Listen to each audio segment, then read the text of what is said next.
Jitilaw għal 382 il-vittmi tal-COVID-19 sa mill-bidu tal-pandemija f'pajjiżna f'Marzu tas-sena li għaddiet.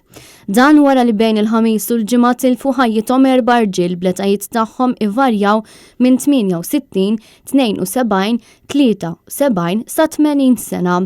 Huma mietu fl-isptar Mater Dei wara li kienu pożittivi għal COVID-19. Il-Ministeru għas-Saħħa ħabbar li fl-aħħar 24 siegħa ġew irreġistrati 103 każi ġodda ta' COVID-19 bit-total ta' każi rreġistrati mill-bidu tal-pandemija f'pajjiżna issa qed jammonta l 28,715. Fi wkoll 332 persuna sabiex it-total ta' dawk imfejqa tela għal 26,480. Matul il-konferenza tal-aħbarijiet indirizzata mis-Supretendent tas-Saħħa Charmaine Gauci l-ġimgħa war nofsinhar sar magħruf li l-insistenza tal-varjant Ingliż qed jiddomina l-każi lokali b'aktar minn 76% tal-persuni li ttestjaw pożittivi.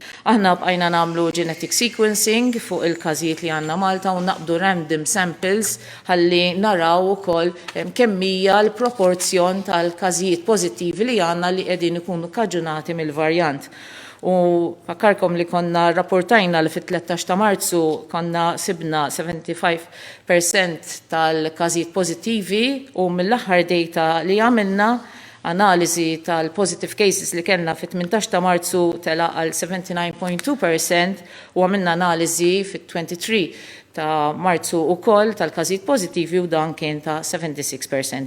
Dwar is-sitwazzjoni fl-isptarijiet Charmaine Gauci spjegat li bħalissa fl-ITU hemm 20 persuna, fl-IDU 6 persuni, 64 persuna fis-swali oħrajn ta' Mater Dei, fl-Isptar Ġenerali Tgħawdex hemm 4 persuni li 2 minnhom jinsabu fl-ITU, 14 persuna fl-Isptar Boffa, 15 persuna f'St. Thomas Hospital, 4 persuni f'Kering, 14 persuna fil-Good Samaritan u 3 persuni f'Mount Carmel Hospital.